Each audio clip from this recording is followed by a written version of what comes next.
Monday, October 13th, Township Committee meeting. You're able and willing to stand for the pledge of allegiance. To the flag of the United States of America and to the republic for which it stands, one nation, under God, indivisible, with liberty and justice for all. Okay, we're going to move on to the Open Public Meetings Act notice. Pursuant to the Open Public Meetings Act notice of this meeting was sent to the Cranbury Press, Trenton Times, and Home News Tribune on January 3rd, 2025, posted on the Township's website and sent to those who requested a copy of this notice. Roll call, Mr. Christopher? Here. Mrs. Obadawi? Here. Dr. Rogers? Here. Mr. Scott? Here. Mayor Knierim? Here. Thank you. Two things. First, I'd like to tell everyone I'm appropriately dressed this evening. It's chilly out and I won't be sweating. So I feel the sweater was in order tonight. So Sweater let's weather. get that out of business. On a more serious note, I'd like to acknowledge the passing of Mr. Richard Callan, an absolutely dedicated resident of Cranbury, passed away last week.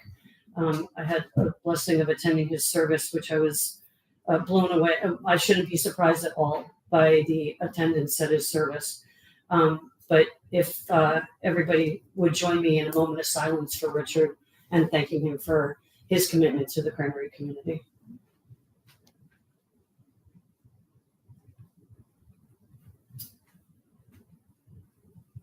Thank you.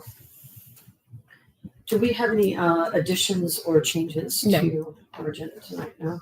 Okay, I'd like to get a motion, or if anybody has any changes for our meeting minutes from September 29th. I'll move. Second? I'll second. Thank you. We're going to move on to roll call. Mr. Christopher? Yes. Mrs. Obadawi? Yes. Dr. Rogers? Yes. Mr. Scott? Yes. And Mayor Knierim? Yes. Unanimous. Thank you. Oh, no, oops, I have to. Oh, got you. One abstention. Yeah. Okay.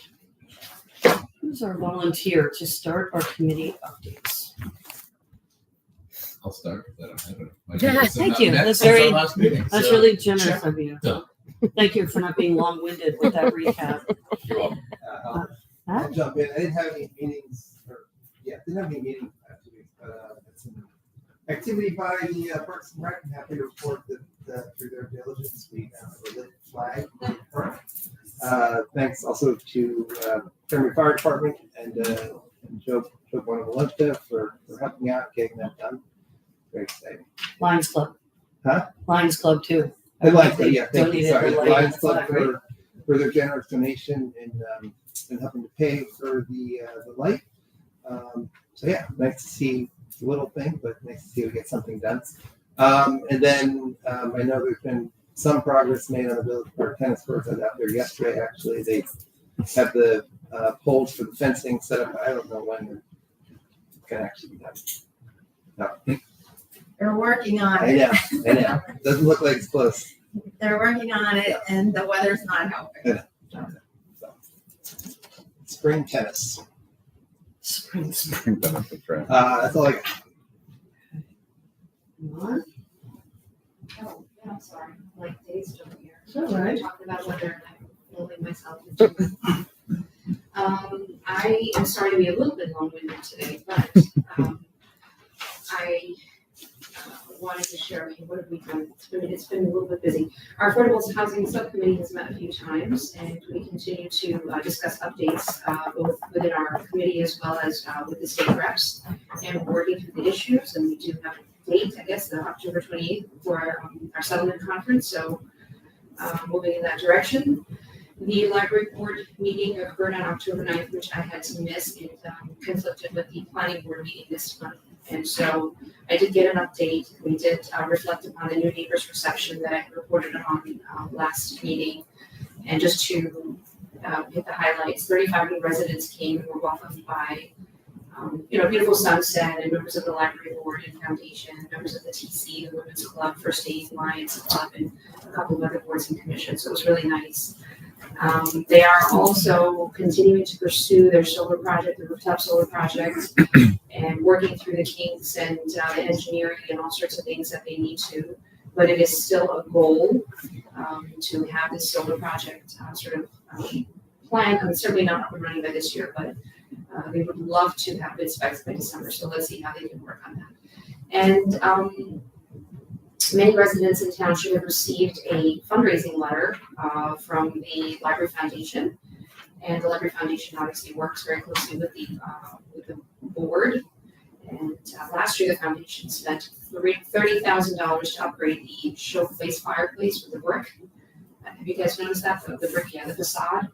And so it's just nice for residents to see what their donations are going towards. So it's not just programming, it's not just staff, I'm sorry, not staffing, because that's certainly a board expense.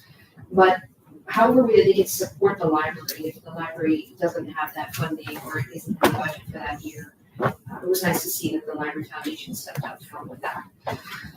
The DRC also met on the same day, and I missed that meeting. They discussed proposed changes to the parking lot for the Amazon, accommodating for trailer parking, and they had a very extensive, thoughtful discussion. The planning board met on that same day. That day was a pretty hefty day. And I was just running from pillar to post, truly. So the planning board met, and I was 10 minutes late for that meeting, but somehow had missed really the meat of that meeting, like the bulk of that meeting. We normally have 2-hour plus meetings, but So in the 10 minutes that I was late due to traffic, so they had voted on and passed some resolutions on 4 applications that the board had addressed in previous meetings. It really was just a technicality, more or less. And they discussed the checklist currently being updated by the zoning committee. And additionally, there was some discussion regarding the agricultural zones in the village commercial and village home residential area as it pertains to our ordinances. So further discussion will ensue, and the town planner will investigate sort of a little bit further on common practices in other towns, as well as this issue as addressed in previous meetings from years back. So it's a little bit of a research project for her. And on my not so official duties, I attended a lovely folk dance event here in town called the Garba. It's part of the Navaratri celebration that was held at the Cranbury School gym.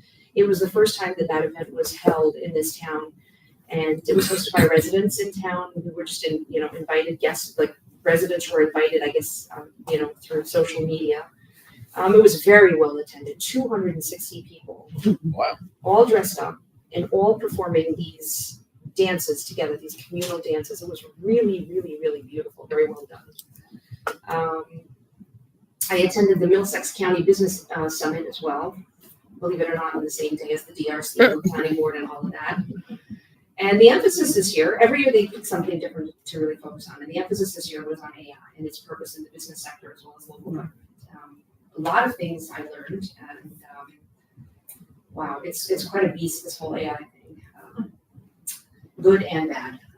I attended a meeting for Asian American Pacific Islander Commission, and they're interested in creating an Asian American museum. So they're doing these little think tank meetings all around the nation, and the first ever was here in Clinton, New Jersey. And I attended a lovely local event here in town, the Whispers from the Great event held by, is it CHPS or HPC?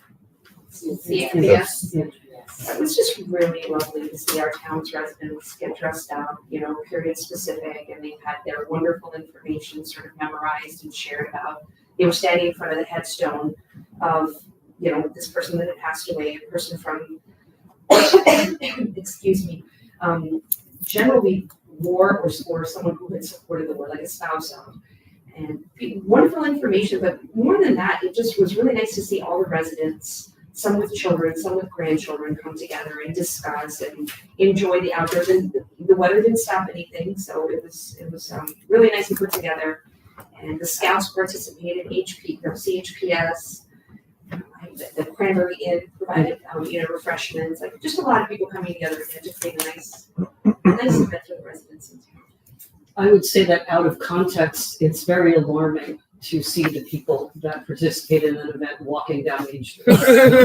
Like, very jarring. And my daughter, I was driving her to work at Cranberry Pizza, and she's like, "What is happening?" And there was one on one side of the road and one on the other, and they were in full uniform, just walking by themselves, not in a group of people. So it was always like, you were back in time for a split second because you drove your motor vehicle down Main Street. Try seeing your husband dressed up. That's right. Even more welcome.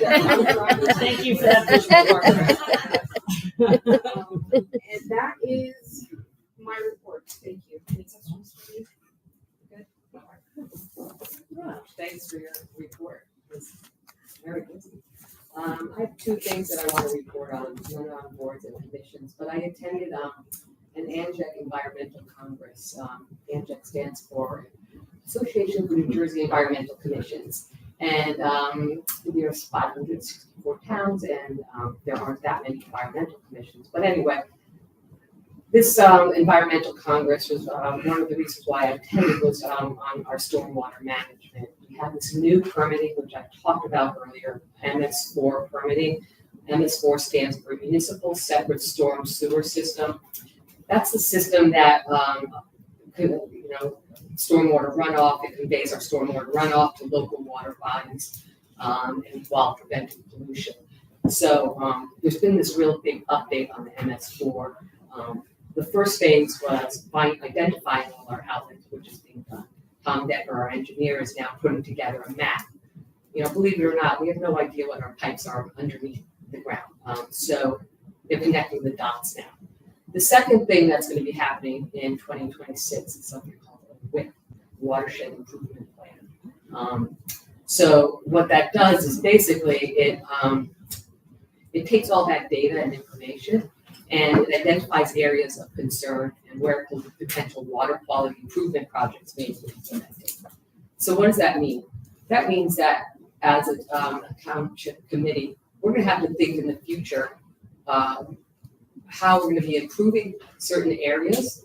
Our engineer will identify these things, we'll make this plan, but we're also going to have to find a way to fund these things.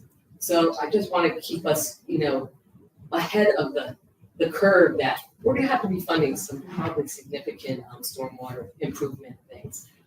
And where's that funding going to come from?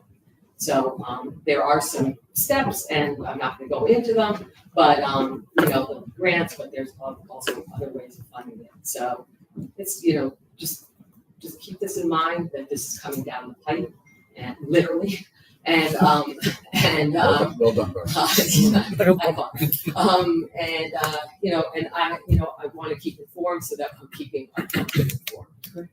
So that's one thing. Can I ask you a question before you move on? Yeah. When you said we don't know what our pipes look like, the we is townships in general, is that correct? Yes, all townships are creating these maps. Yes, yeah. It's like a plumber going into a house and not knowing what pipes are. Yeah. But this is really great. This is something that years, it's been identified that this is so necessary. And now it's a rule of law that this has to be done in each town. Do you have an estimate of when you think financially it'll impact the town? Like 2 years, 3 years, 5 years? Probably, A little out. Okay. because the improvement plans are just coming. I assume once they create that map, that's Yeah. gonna be the trigger for, Yeah. timing. And, there's certain different ideas, but I'm not gonna, talk about that at this point. The other big thing that, I really want, I'm glad that people are here because, on October 15th, there is a virtual meeting. Let me see. It's a virtual meeting held by Middlesex County. It's a study. So what's happening is if you go to Southern Middlesex truckrouting.com, this is going to be sent out on our next update. And these are virtual meetings between 6:30 and 8. Learn about the study investigating options to normalize truck routing around interchange 8A by identifying roads within the study area best suited to accommodate heavy truck movement. So there's been, I've been part of this Middlesex County study where they've identified where trucks are moving around in 8A, where they're going, they're not all coming to Cranbury. They're using Cranbury as, as a through, to get down further on Route 130. So, some go north, a lot go north too. So exit A is really a hub of a lot of traffic, truck traffic. That little hub, but a lot goes north. A lot doesn't go south necessarily. So anyway, this is now an opportunity for the public, to actually weigh in on ways to fix it. And this website, it says, welcome to the website for the Southern Middlesex Truck Routing Study in Cranbury Township, Monroe Township, and South Brunswick, New Jersey. The North Jersey Transportation Planning Authority, in partnership with Middlesex County, is conducting a study to investigate options to develop truck routing in southern Middlesex County. And the reason why I'm reading this is because I want the wordings to be correct. So this is the point where they're figuring out projects to potentially fix it, whether it's wayfinding to prevent them from going into neighborhoods, or whether there's new roadways that may need to be developed.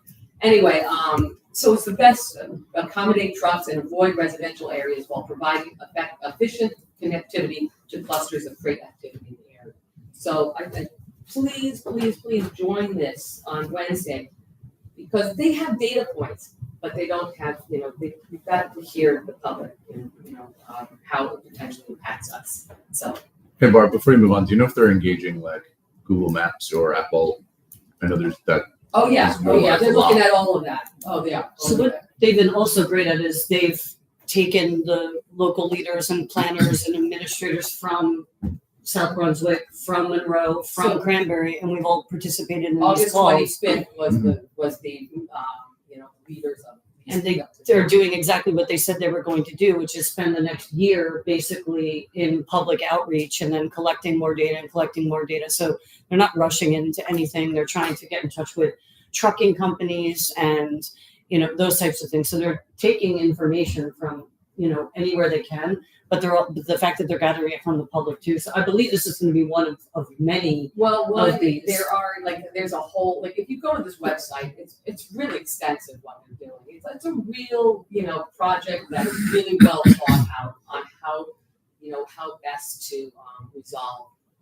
But you can give input, like we've got the problem with littering, and we've got the problem with idling, and we've got multiple problems that our own residents are providing feedback to us. So we're trying to give it to them, but it's just great if they're hearing directly from the public too. Yeah, and this will go to the county who's working with NJPA, and that's the initials. So many initials. But yeah, and there will be other stakeholder meetings, but not on this beginning part. So this is really important, this public meeting, to identify issues and concerns. Anyway. Oh, it's posted on the website? Yeah. Oh, great. Okay, so you can go to the website. The flyer's posted on the website. Okay. And it's on the news update for tomorrow too. Yeah. So I just wanted to put that out Great. there. Okay. Thank you. Yeah. It's just great to see things that are being studied actually starting to be implemented. So, Right. Okay, just a couple updates here. The Cranbury Volunteer Fire Company had their open house on Saturday. They're a little inhibited by the weather too, but being Fire Safety Month, it was good that they had that. I know they put a ton of work into it and their demonstrations, so we've got to help them next year, try to get the word out a little bit more so that they can have a little bit better of attendance.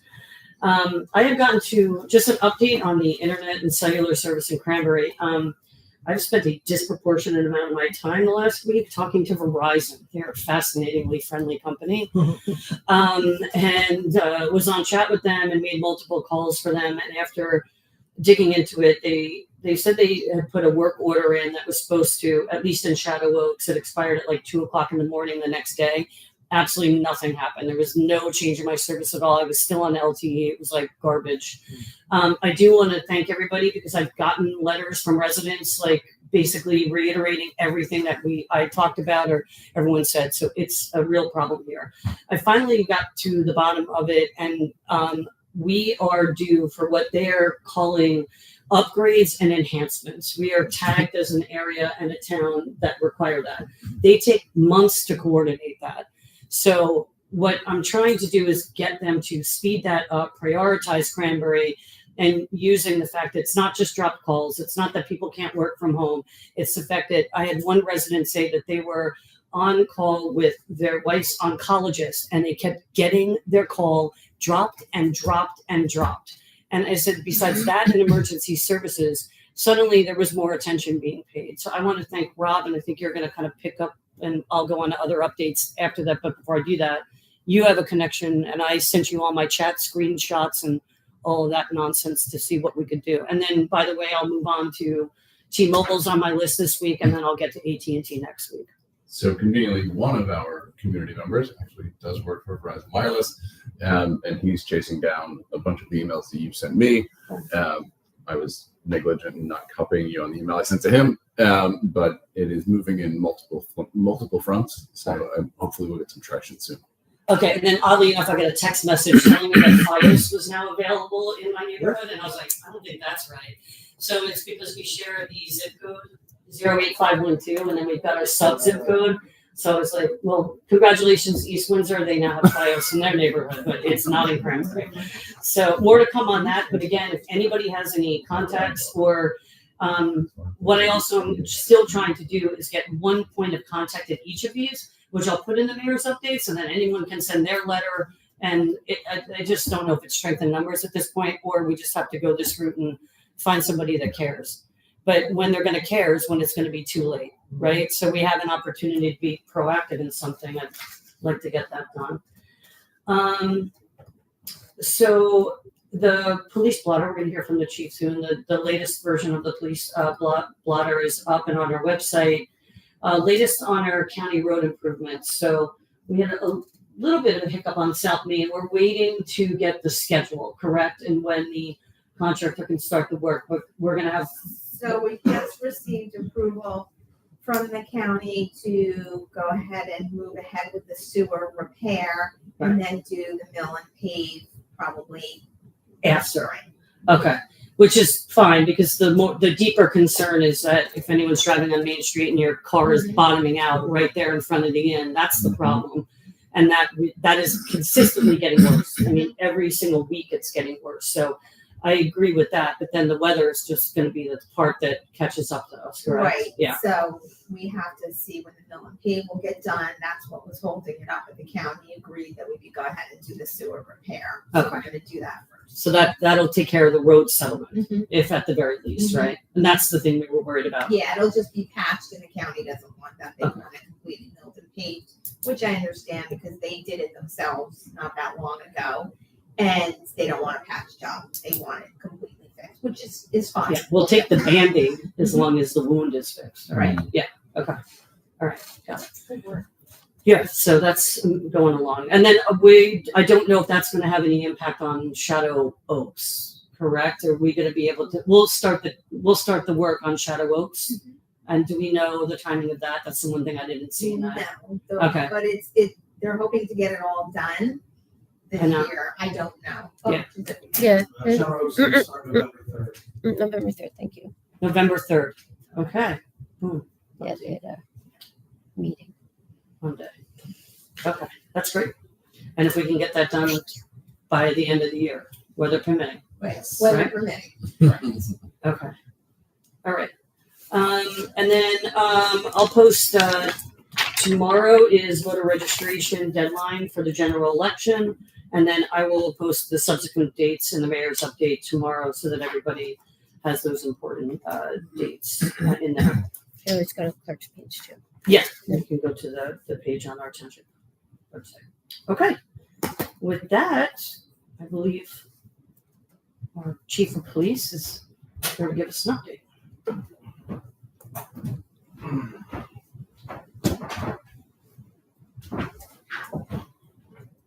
Can you hear me?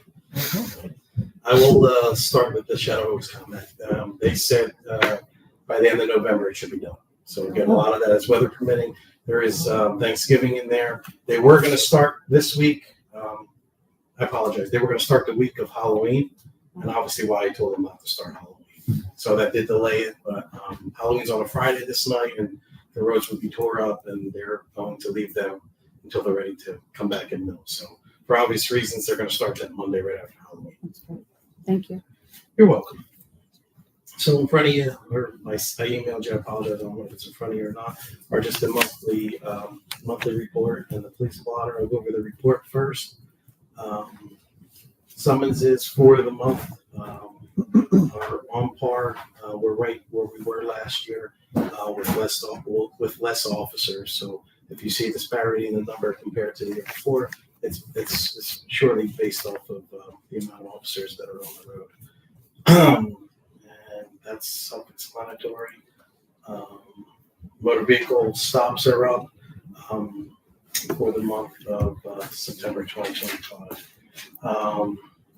Crashes are decreasing a little bit. On some wood, I'm very happy about. Calls for service. This report is evolving as more time I am serving as your police chief. I'm going to add arrests in the air. This month alone, I think there was 12 or 14 arrests.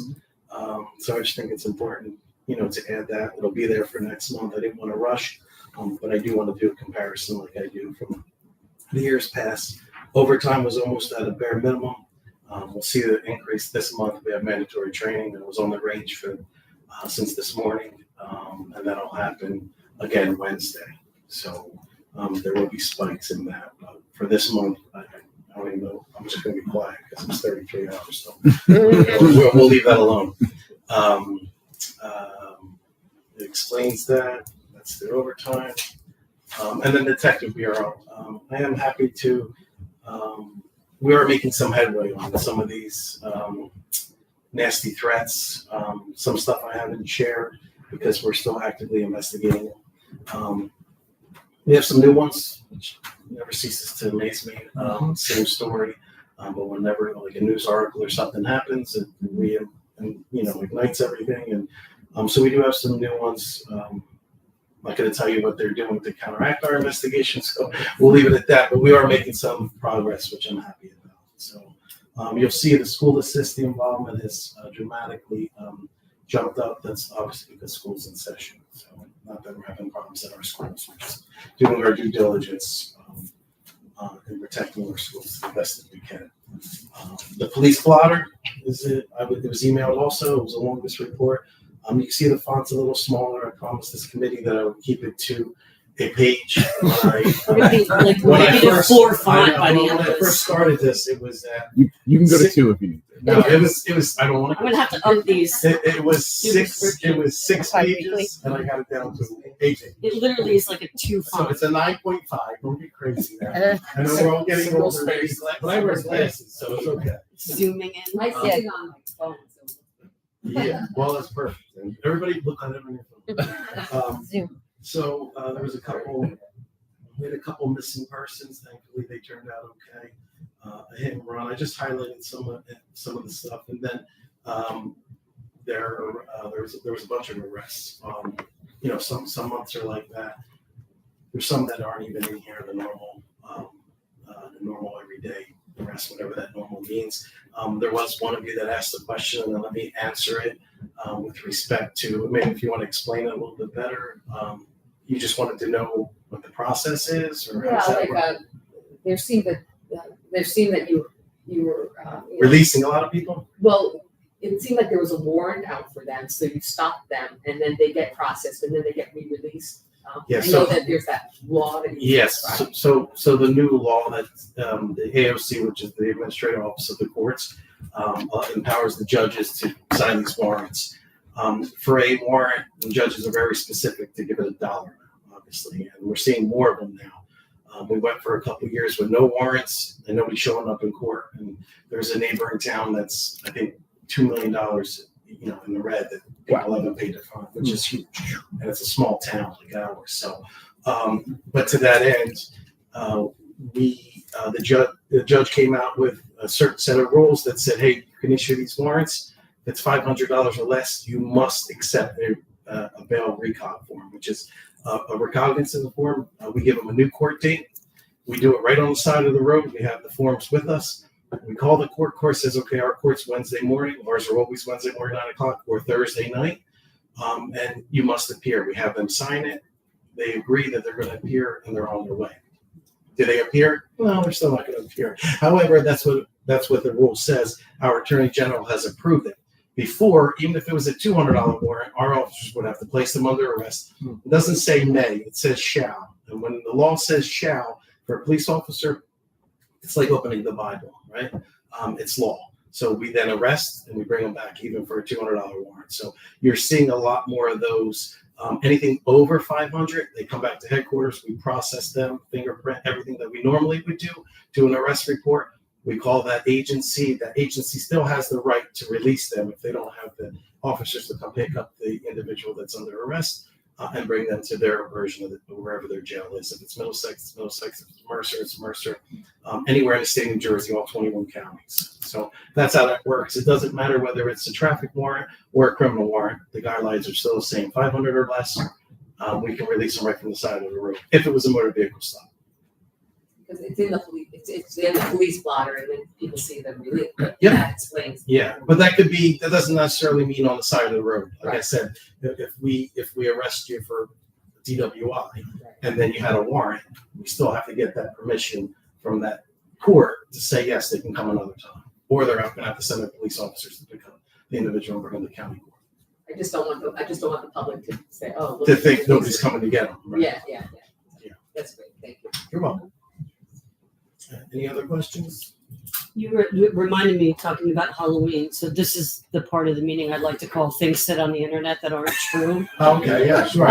So I don't go on the internet. we got all night. Thank you for diving into that. no, 'cause I was going there was to. a statement made that we only permit trick or treating on Main Street between this road and this road, and I just You want didn't to. get that memo? No, I didn't. I was in the police blotter. Yeah. I just want to let the public know that the township does not tell anybody where they can trick or treat, and I was a little bit more sensitive because we just had this new residence event, and there's, last I checked, 45 Facebook pages for Cranbury Township. There's as many pages as there are residents.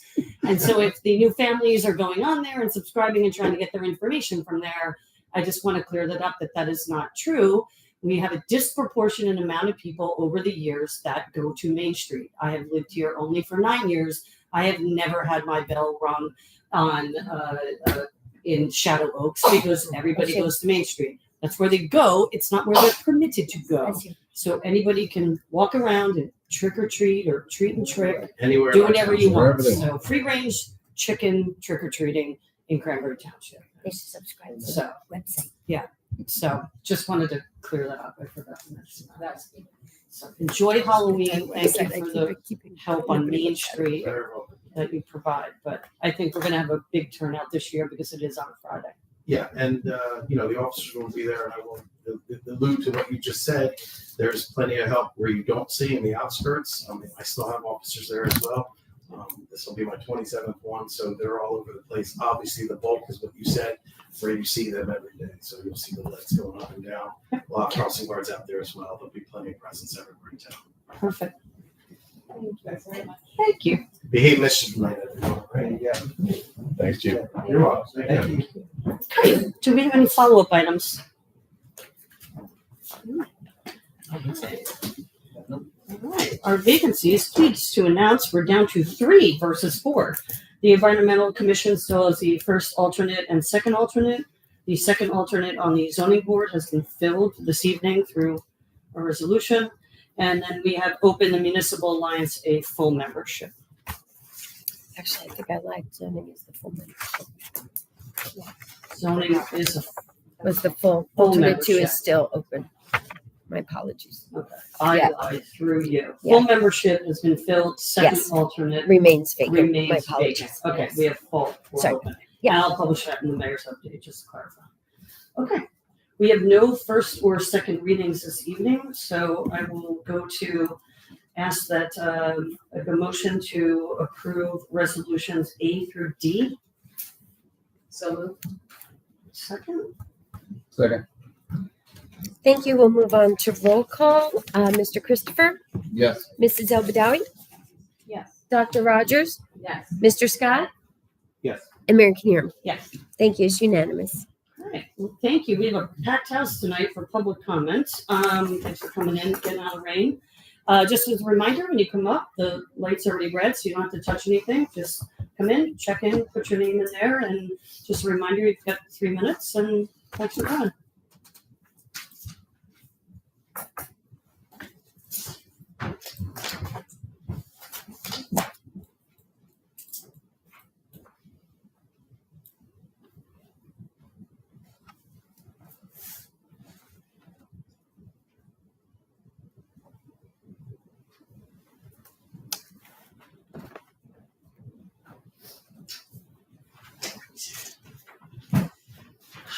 Good evening. My name is Jenny Psaki. I am a resident of 97 North Main Street in Cranbury. Just want to read something very briefly. On October 3rd, the Camden Center for Law and Social Justice sent out a letter notifying the community at large that ICE was sending out information to youth, not only to Camden, but to cities of diverse populations, notifying the youth of something called Freaky Friday.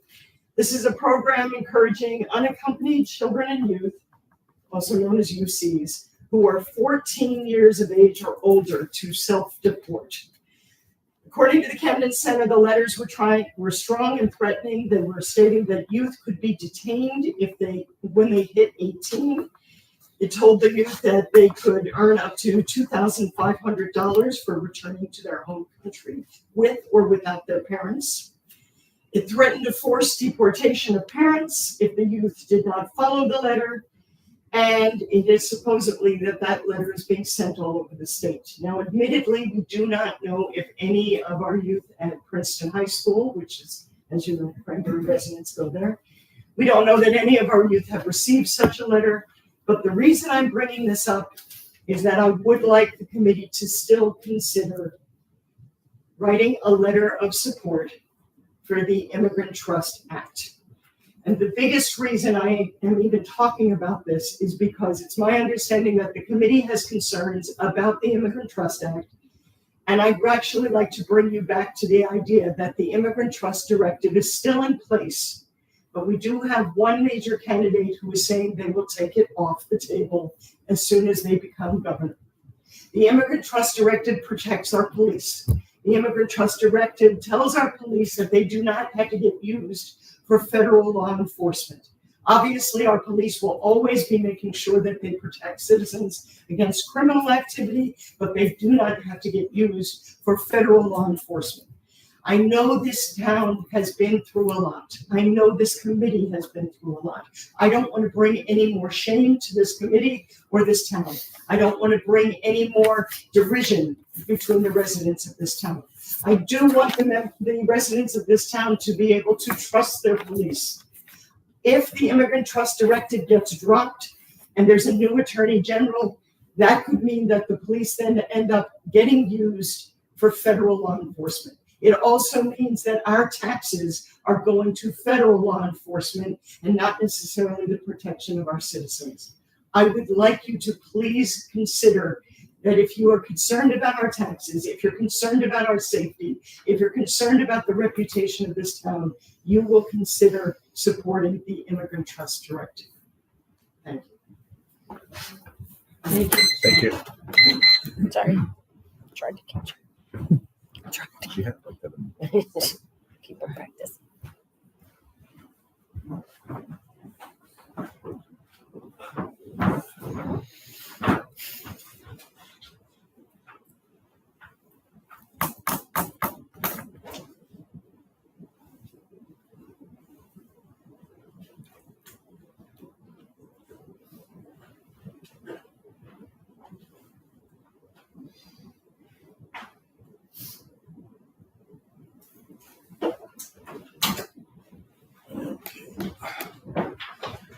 Okay. My name is Peter Economou. I'm a resident of Monroe, but I'm here because what I'm about to say affects all of us. I'm here tonight to respectfully urge the council to pass a resolution in favor of the Immigrant Trust Act, which is currently before the legislature. This piece of legislation codifies and expands the state directive that's currently in place, which limits local law enforcement from collaborating with federal immigration authorities beyond what is required by the law.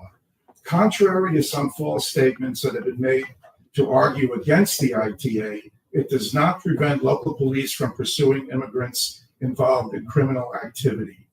Hudson County, Essex County, and at least 15 towns in both blue and red counties have issued such resolutions. This legislation is not about politics. It's about human beings. It ensures that local law enforcement does not act as federal immigration agents and that local resources are used to protect public safety in Cranbury, not to tear families apart. Black and brown-skinned people, undocumented and documented alike, are terrified at what's going on. There are stories of the immigrant mother who drew a map on the back of her kid's hand so he could find his way back home in case his mother was detained. A 16-year-old girl who could not register for school because both of her parents were in detention centers. And a 17-year-old teenage boy who has to figure out how to make a life for himself without his parents who were both deported. We all want safe towns, but when undocumented immigrants are afraid to report crimes, cooperate with police, or seek medical help because of potential detention, arrest, or deportation, everyone is less safe. The ITA can help to restore that trust. It builds a firewall between immigration enforcement and local law enforcement so that people, regardless of status, can come forward when something is wrong. Just to be clear, this act does not interfere with Cranbury police officers from doing their jobs. On the contrary, it allows them to do the jobs for which they were trained. It simply ensures that they are not deputized by ICE. Support for a resolution is also a human statement. It says that Cranbury values fairness, values the hardworking immigrants who are our neighbors, co-workers, and friends, and who contribute to local and state economies. And that you do not believe that fear and intimidation should be tools of public policy. In Cranbury, you have a chance to stand with the other communities on the state on the side of safety, trust, and human dignity. I urge you to join Senator Greenstein, Assemblyman and Woman D'Angelo, and McCoy, who have signed on as co-sponsors of the bill, and pass a resolution affirming this town's support for the ITA. Thank you.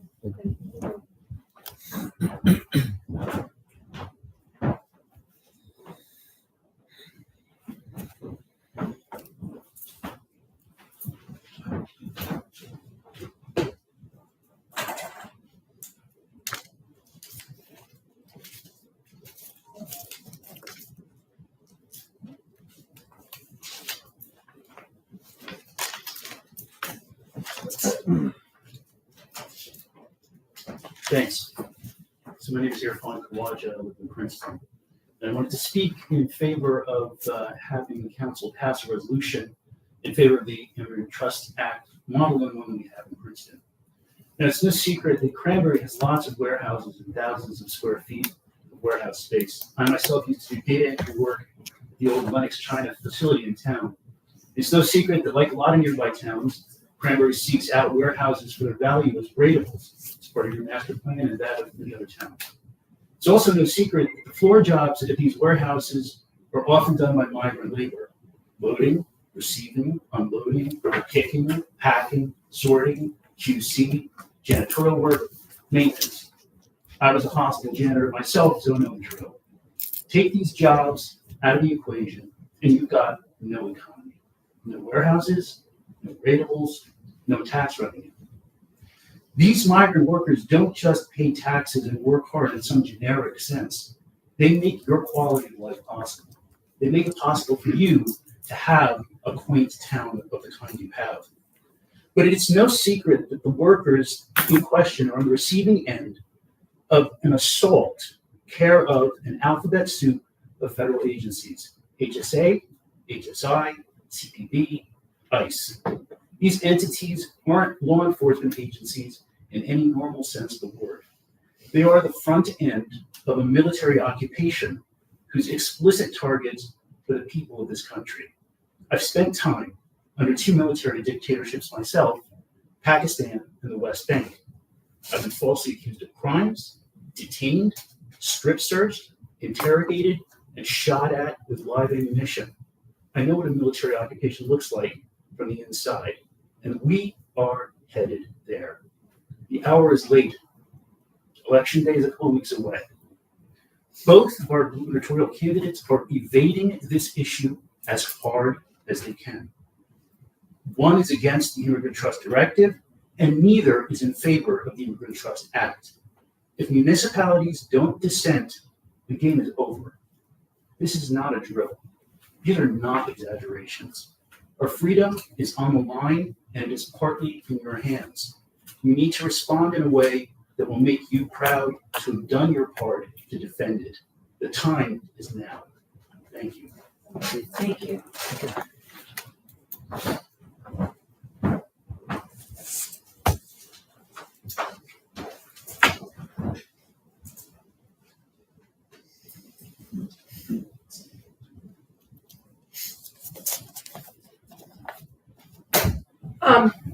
So earlier it was mentioned by one of the speakers that people undocumented and documented are fearful. And I will just tell you that I personally have a friend who lives in Princeton, who is born and raised in Princeton. His wife is a green card holder, and they called me because their lawyer advised them to be an emergency contact in case they were taken off the street, because that's what's happening. Whether you're a green card holder, whether you're a citizen or not. I'm here to echo the call for our township committee to pass a resolution to support the Immigrant Trust Act. The Immigrant Trust Act would prevent social services and police from working with ICE. It would prevent our school from sharing information about our students and their parents' immigration status. If we allow this information to be shared, it will cause some students to drop out of school. I think we can all agree that as a society and as individuals, we're all better off when our neighbors are educated. If police are sharing information with ICE, it will create a subset of our neighbors and workers who travel here who will not report crimes to our police for fear of being deported. Criminals will be handed a population of Cranbury residents and workers who can be victimized at will, while our police remain uninformed of the crime in our community. I think we can all agree that as a society and as individuals, we are all safer when criminals are arrested and prosecuted. Finally, my tax dollars will be spent to support a police force that is directed by Washington as to what their priorities will be. Instead of patrolling our streets for wrongdoers, enforcing speed limits, and ensuring our children are safe in school and at drop-off and pickup, they will be directed by Washington to show up at workplaces and homes where there are possible undocumented immigrants. Instead of our police chief determining priorities, he will be directed by ICE as to what the day's tasks will be. I think we can all agree that as a society and as individuals, we're all better off when local authorities decide on local priorities. Thank you. Thank you.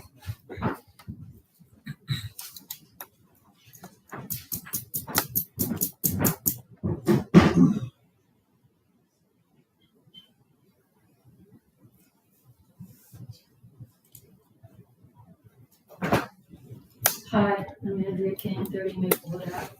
I'm going to join the chorus of people. I'd like to urge this committee to write a resolution in support of the Immigration Trust Act.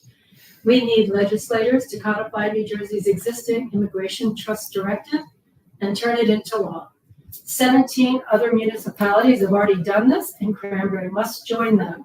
As you know, we have a lot of warehouses here, and ICE has been targeting warehouses, some of them very close by.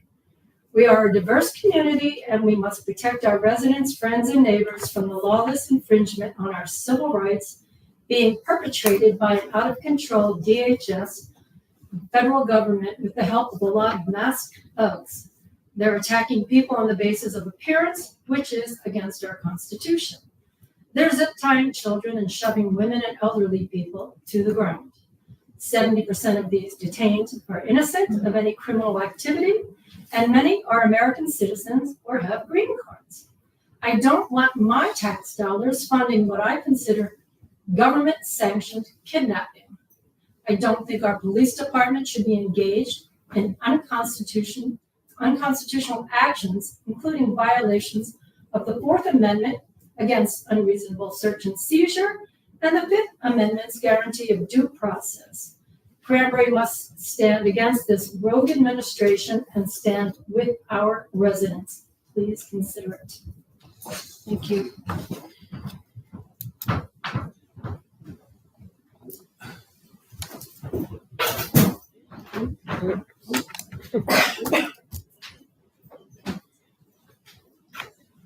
My name is Don Cullen. I'm not a Cranbury resident. I'm a neighbor from Montgomery Township. I'm here this evening to ask this committee to join my township's committee and about 20 other towns around the state in urging the state legislature to pass the Immigrant Trust Act.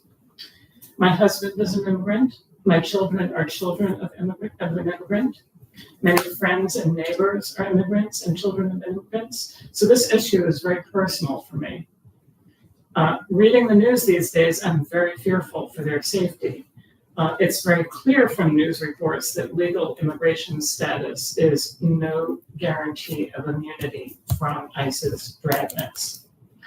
Furthermore, all community members benefit from the whole community having access to services that they pay taxes for, regardless of their immigration status. We are all safer when our sick neighbors can access health care without fear of ICE. We're all safer when our neighbors can report crimes without fear of ICE. We're all safer when our law enforcement resources can focus on their core public safety duties rather than being drafted to support ICE detentions of individuals who pose no threat to our communities.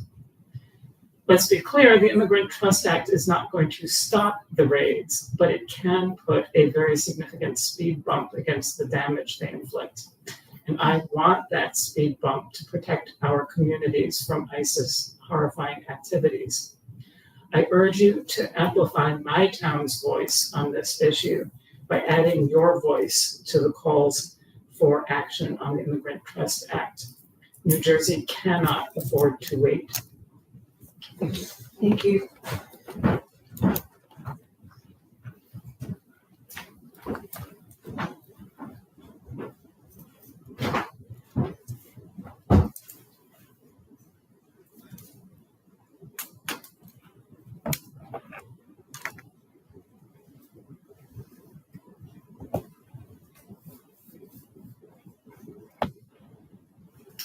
My name is Jeff Grundy, 3 Bunker Hill in Cranbury.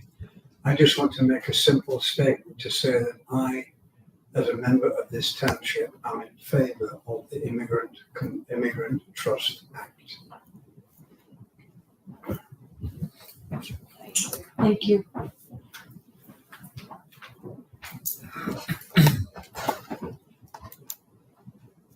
Is there any more public comment this evening? Yes.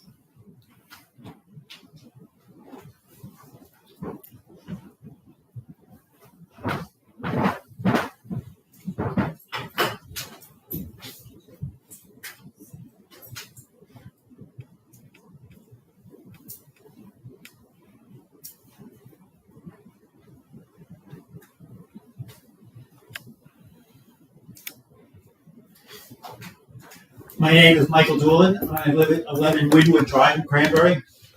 And I'm here tonight to read an excerpt from a letter that I sent to each of the individual Cranbury Township members regarding the affordable housing plan. The Cranbury Housing Associates Affordable Housing Plan is the superior plan for satisfying the Township's 4th round affordable housing obligation and should be adopted by the Township Committee. Among other provisions, the Township Committee plan envisions acquiring the Henry Farm site at 1234 South River Road and building 130 units on 11.6 acres.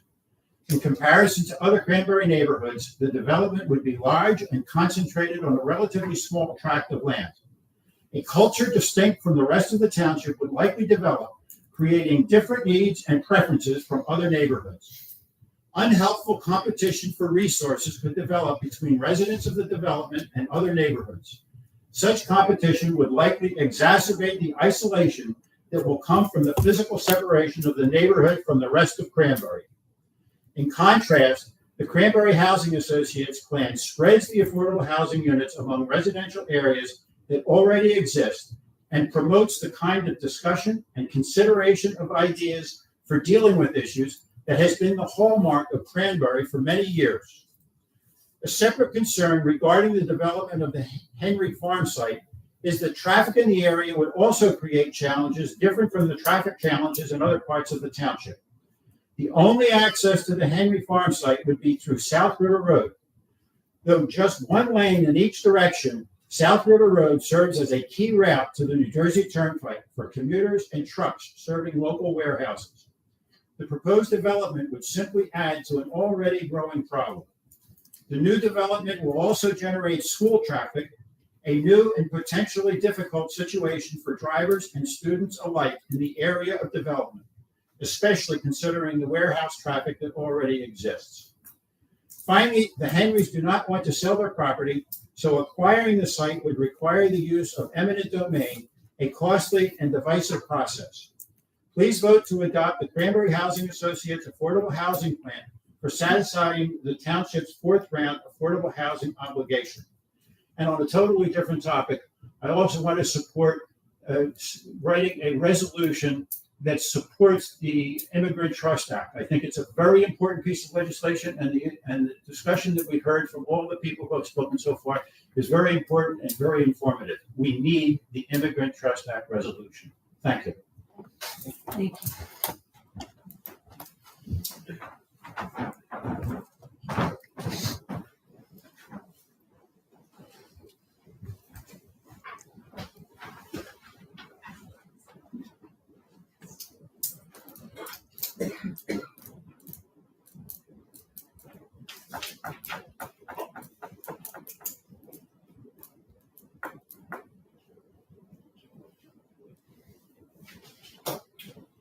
I'm Linda Schilling, 40 Station Road, but I'm here tonight to read a letter on behalf of the Cranbury Historical and Preservation Society to the Township Committee.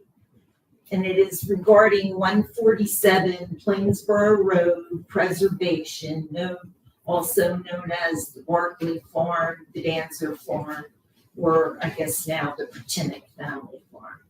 To the members of the Township Committee, the Cranbury Historical and Preservation Society is writing to underscore the Township's obligation to uphold the legally binding protections documented in the deed for this important historic property.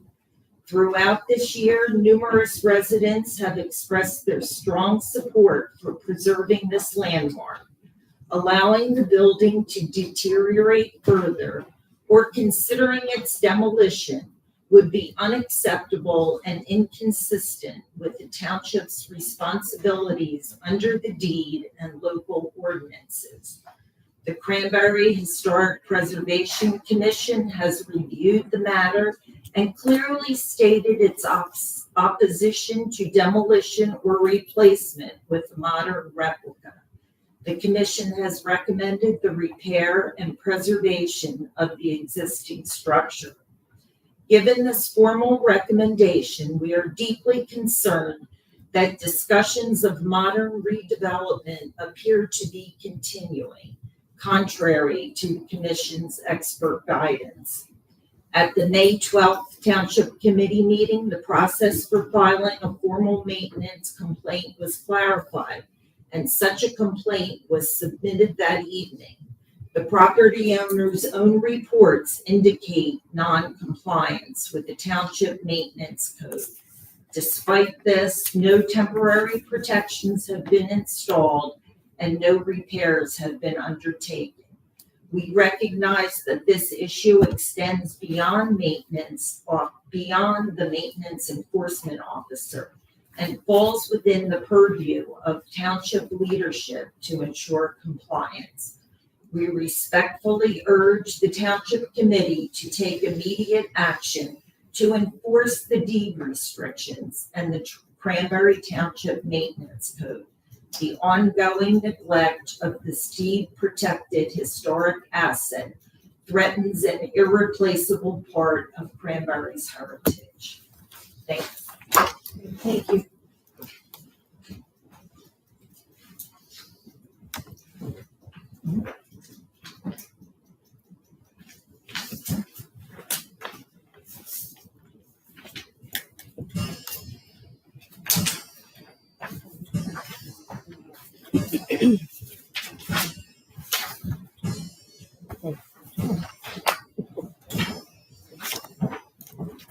Is there any other public comment this evening?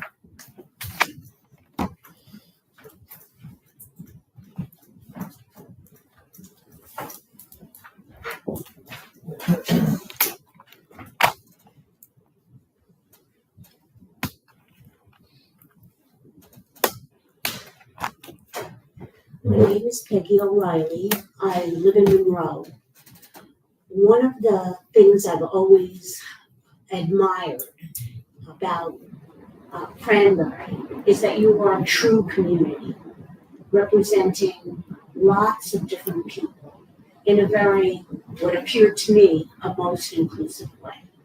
I've lived in this area for over 20 years, and I have seen the changes that have occurred in the population, both in Monroe and in Cranbury.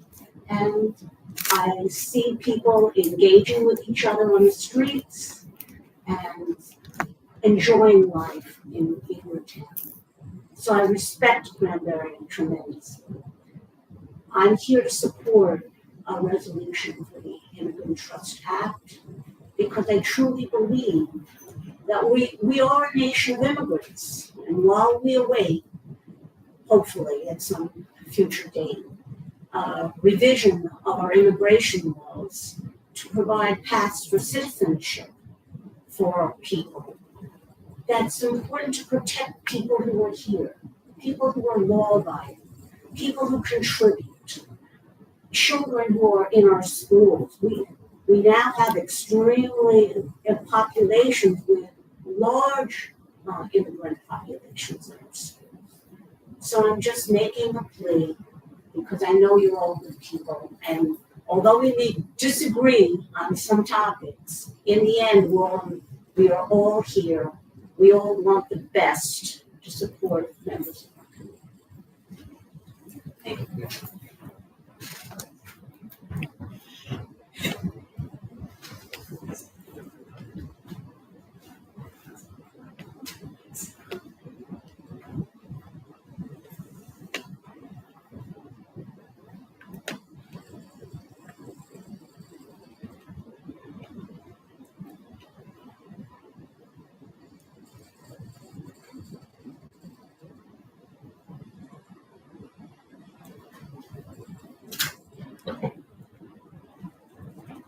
Hi, it's really good to see you. I've enjoyed coming to Cranbury many times, and it's a beautiful community. I live in Monroe, and I wanted to speak in favor of a resolution for the Immigrant Trust Act. I work with some community groups who, when the ICE comes and takes families, when they come to warehouses and they just snatch up all the people that have been working there, maybe even 20 years. We come and pick up the pieces because there isn't any agency. And usually the townships have just not gotten together themselves, to figure out what to do. So families will be there crying, trying to find their loved ones. They may actually go to church with our members. Their children may be going to school with our kids. And so our kids are affected by it. The ones that are left there to see what's going on.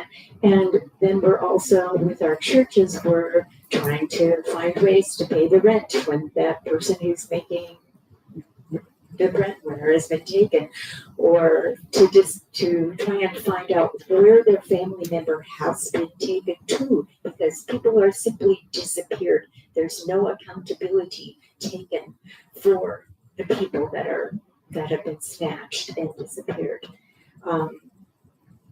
There's social work needed. There's all kinds of needs because of the trauma and also just the physical needs of families that are left.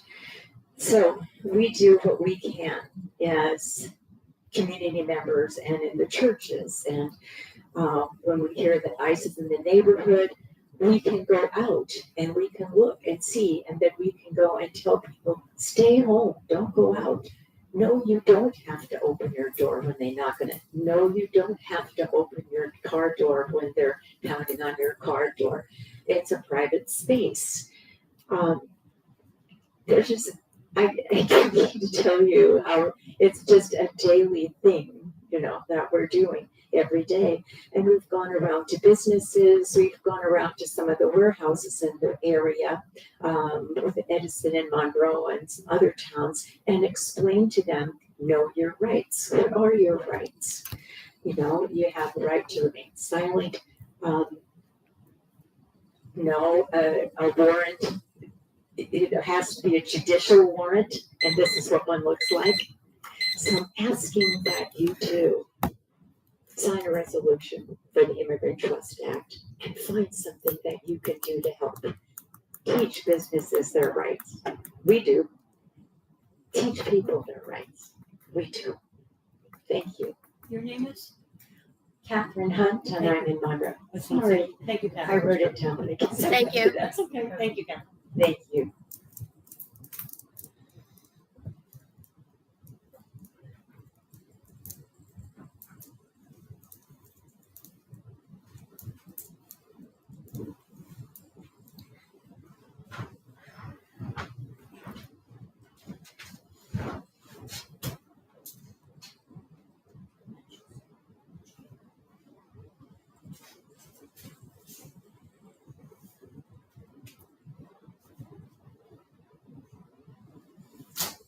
I'm Caroline Wisniewski from 45 North Main Street. I'd like to further discuss this Middlesex County traffic study. A few years ago, there was already a traffic study. Is this new? Or is this a redo of what was already done? Because there was a map that was sent out to people. You were allowed to put tags on it and give comments for different areas. And then there was a meeting in the auditorium at the school. It was about 3 or 4 years ago. But haven't heard anything about that since. This website that you provided is telling us that evaluation of existing conditions started in spring of 2025. Develop purpose and need statements is happening now. Why wasn't anybody told about this evaluation of existing conditions? So I would hope that when you send out your update, that you let us know, are we starting from scratch, or is this an ongoing problem? Is it part of the other study? Because I've talked to a few people that were with me the day of the auditorium event, and we all want to know. Thank you. Thank you. It's a continuation. Excuse me, it's a continuation. These are actually, that was the study. Now this is actually looking at potential projects from that study.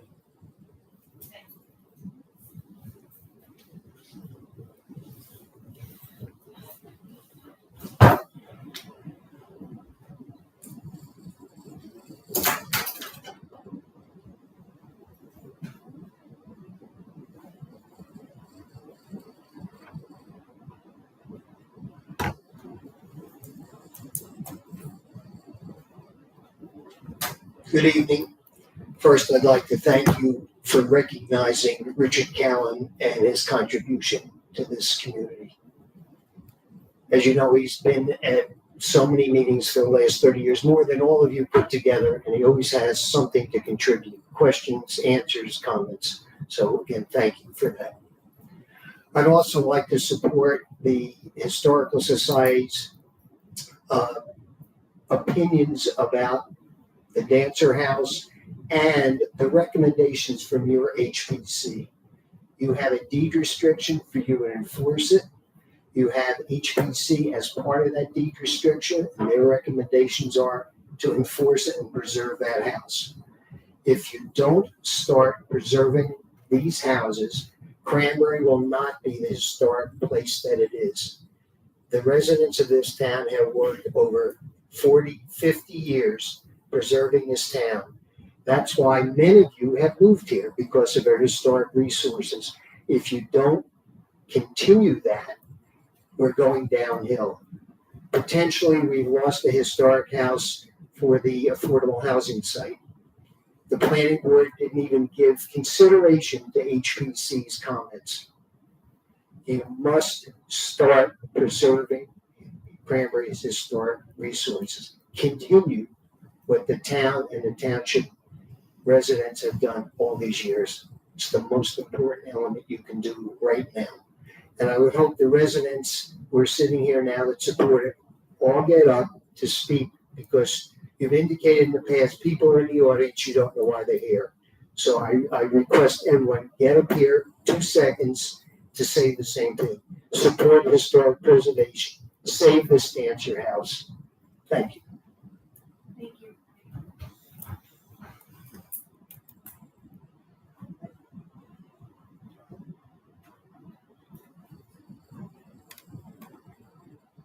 Is there any further public comment this evening? As long as everybody else is done. Is Yeah, is there anybody else with a further public comment? We let everybody Go speak first. and make sure before we get anybody else speak again. Thank you. So,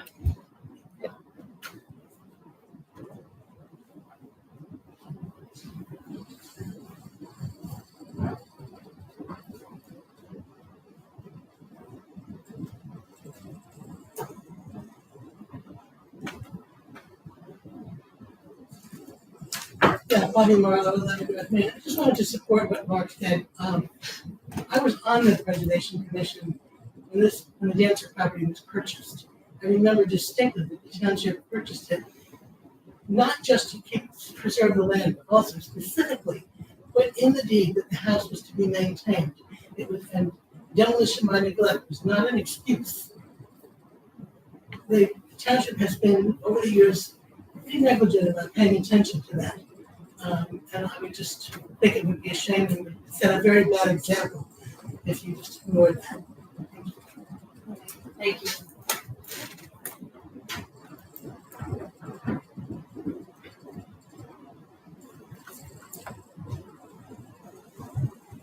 Any other further public comment?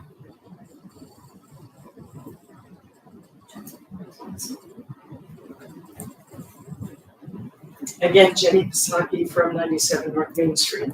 2 more things that I neglected to say at the first round. Thank you for giving me a second chance.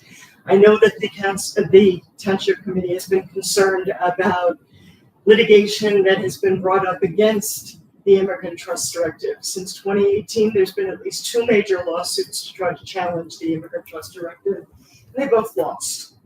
And my concern is, obviously, if it is not turned into a law, that we may not be so lucky next time.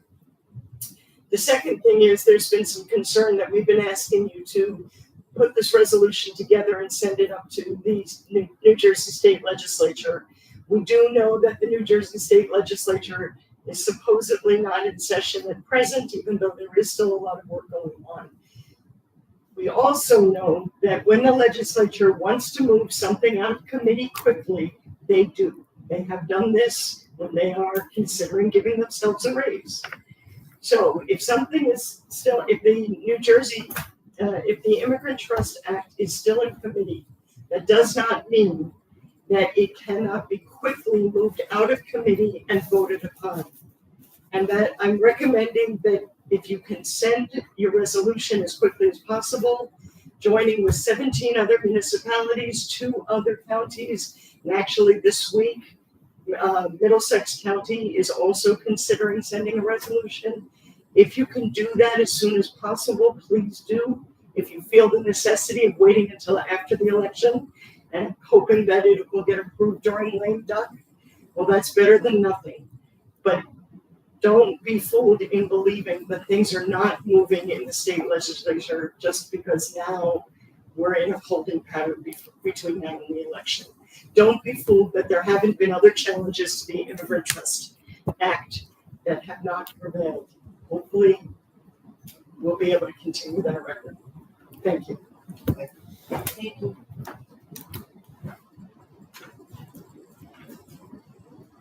Any other public comment this evening?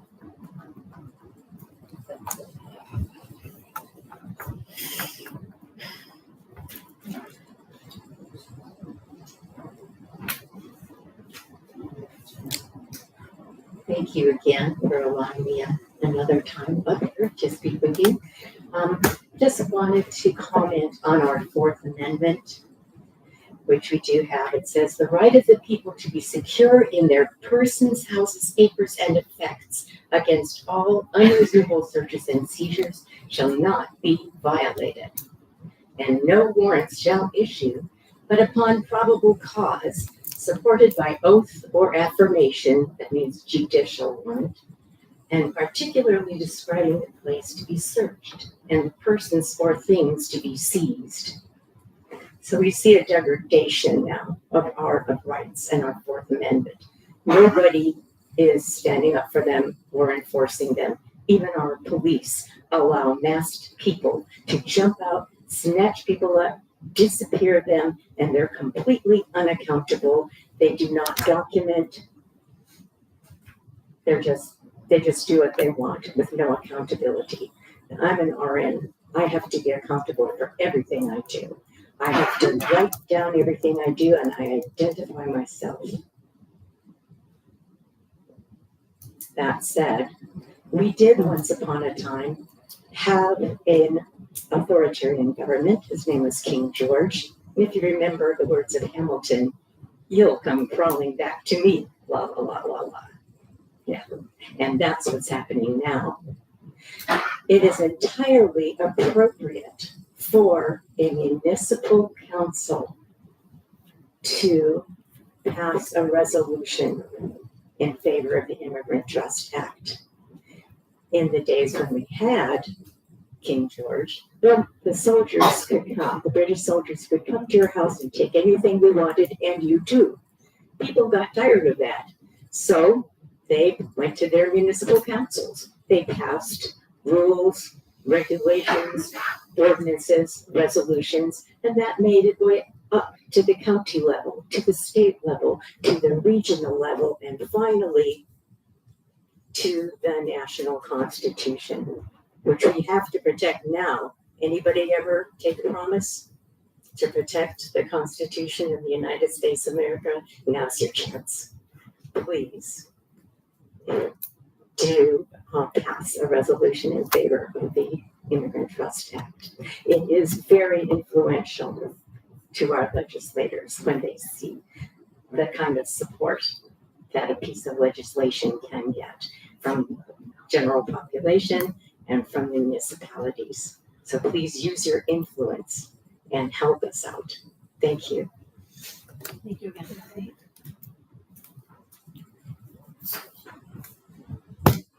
Okay, any other further public comment? Okay, seeing none, we're gonna close public comment for this evening. Do we have any action items to follow up on?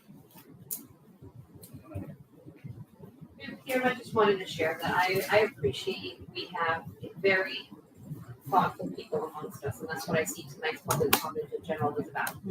Yeah, and I did not capture items. We're going to continue working with the wireless, but that is a Ongoing. Yes, it's an ongoing task, and thank you for doing it. Sure.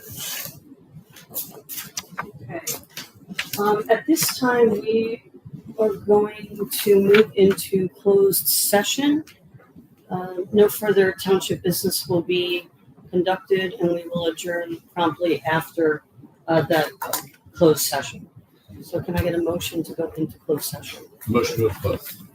Can I get a second? Okay, we're gonna go into roll call. Mr. Christopher? Yes. Mrs. Elbadawi? Yes. Dr. Rogers? Mr. Scott?